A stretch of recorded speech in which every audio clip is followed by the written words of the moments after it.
Ça y est, le décret lancé, l'extermination des Juifs, est prévu pour le 13 Adar. Eliyahu Hanavi est parti à ce moment-là voir un Noavot, Avraham, Yitzhak et Yaakov, pour leur demander de prier et d'intercéder dans la faveur des bénis Israël pour qu'ils soient sauvés. Mais les Avot, Avraham, Yitzhak et Yaakov ont dit, regarde, ils ont fauté, ça a été décrété, on ne peut plus rien faire. Donc là, Eliyahu Hanavi a compris qu'il ne pouvait pas compter sur eux, donc il est parti voir Moshe Rabbeinu, qui a tellement défendu les bénis Israël lors de sa vie. Et lorsqu'il est parti voir Moshe Rabbeinu lui a demandé est-ce que ce décret a été décrété devant Dieu avec de l'argile ou avec du sang? C'est-à-dire, est-ce qu'il a été décrété par rapport à une faute qui était extérieure à eux comme de l'argile qui s'effrite, ou avec du sang, une faute qui est beaucoup plus profonde à eux comme le sang qui se trouve à l'intérieur du corps? Et Eliyahu Hanavi lui a répondu ça a été décrété avec de l'argile. Donc Moshe Rabbeinu lui a dit nous avons encore de l'espoir. Y a-t-il un tzaddik dans ce monde si bas qui pourrait prier avec moi? Il a dit si, il y a Mordechai. Et donc, Eliyahu Hanavi est parti voir Mordechai et le mettre au courant de ces décrets-là. Et lorsque Mordechai a été mis au courant, il a déchiré ses habits, il s'est mis en habit de deuil et a commencé à faire des tfilotes et à crier, à implorer à Kadosh Baruch Hu. Et aussi, il est parti voir Esther pour l'informer, pour voir si elle peut intercéder en la faveur de Israël auprès d'Achashverosh. Et là, il a envoyé Attar. Attar était un conseiller au palais. D'après certains, Attar était Daniel. Mais la Megillah l'appelle Attar puisque Daniel avait la même valeur numérique que Haman. Donc ça ne le faisait pas trop, donc on a mis Attar à la place. Et lorsque Mordechai dit à Attar de dire à Esther tout ce qui se passait, et Esther a répondu en disant à Attar non, ce n'est pas la peine que j'aille voir encore Achashverosh, puisque la loi est que toute personne qui va voir Achashverosh qui n'a pas été appelée peut être mise à mort. Et en plus, cela fait 30 jours que Achashverosh ne m'a pas appelé, donc il va bientôt m'appeler. Ne t'inquiète pas, on a du temps, on a encore 11 mois pour implorer à Kadosh Baruch Hu pour qu'il annule le décret. Et là, lorsque Esther a envoyé Attar pour dire à Mordechai, d'après certains, il a été tué par Haman. Puisqu'Haman a compris qu'il y avait un petit manège entre Mordechai et Esther, donc il a coupé la communication. Et Akadosh Baruch Hu a envoyé Michaël et Gabriel en envoyé à la place de Attar. Et lorsque Mordechai a entendu les paroles d'Esther, et là il lui a dit attends Esther, regarde, si on attend 11 mois, les Juifs vont désespérer. Là, la souffrance est encore fraîche, il faut profiter que les Juifs sont prêts à prier pour pouvoir implorer à Kadosh Baruch Hu. Et en plus, qui nous dit que ce n'est pas juste pour ça que tu es devenu reine? Tu as tout intérêt à avoir immédiatement Achashverosh. Et donc Esther a écouté Mordechai, elle lui a dit regarde, tout d'abord nous allons jeûner 3 jours, moi, mes servantes, et dis à tous les bénis Israël de Suse qui jeûnent aussi pendant 3 jours. Ces 3 jours-là étaient le 13 Nissan, le 14 Nissan et le 15 Nissan. Donc ils allaient jeûner le jour de Pessah. Ils n'allaient pas manger de matzot, ils n'allaient pas manger les 4 coupes de vin. Et donc là, certains pourraient se demander, attends, Esther a jeûné à Pessah. Alors comment cela se fait-il que nous jeûnons le 13 Adar et nous appelons cela Ta'anit Esther?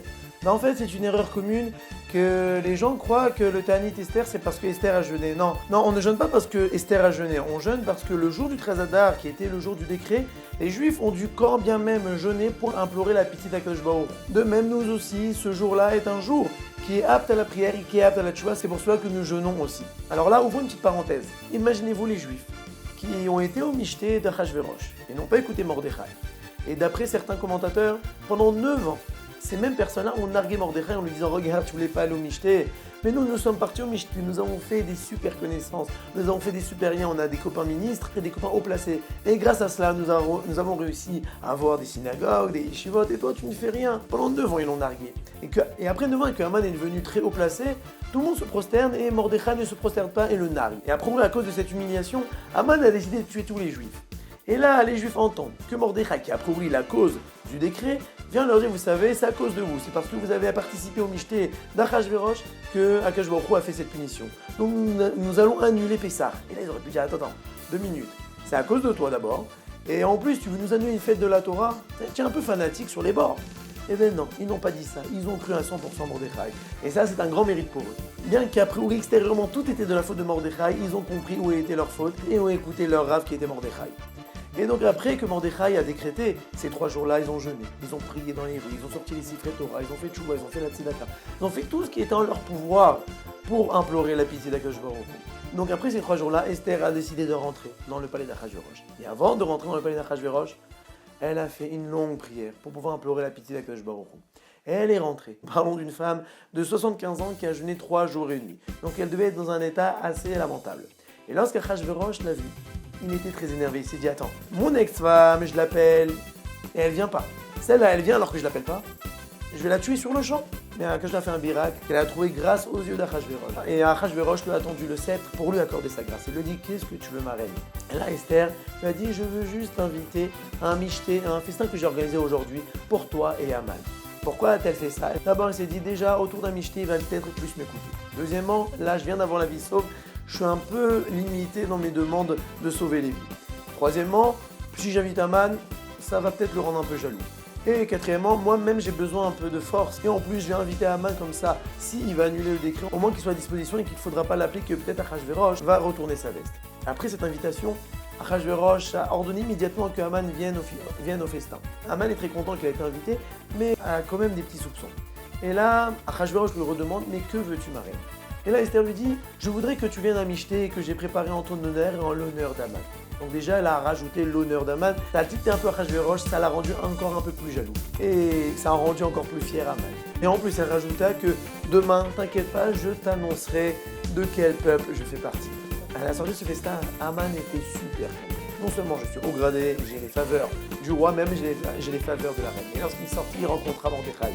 Et là, que Mordechai, encore une fois, ne s'est pas prosterné, ça lui a gâché toute sa joie. Il s'est dit, il faut que je fasse quelque chose. Il est parti voir sa femme Zeresh, lui demander conseil. Et Zeresh lui a dit, regarde, j'ai envie d'en finir avec ce juif. Alors je t'explique, le feu, on a déjà vu avec nos ancêtres qui n'ont pas réussi à tuer les juifs avec le feu. Avec l'eau non plus. Avec le glaive non plus. Il faut trouver un autre moyen. Elle lui a dit peut-être de la magie, mais Mordechai aussi savait faire la magie. Mais il a dit, ah, tu sais quoi, peut-être tu vas le pendre. Ou il meurt grâce à la potence, ou même s'il ne meurt pas, tu pourras exercer la magie sur lui et lui, il ne pourra pas se défendre puisqu'il aura les pieds en l'air. Et je te conseille de faire une potence de 25 mètres de haut. Pourquoi une potence de 25 mètres de haut? Première raison, puisqu'il avait une loi que si une personne est pendue, que la corde se casse, bah, il aura la grâce.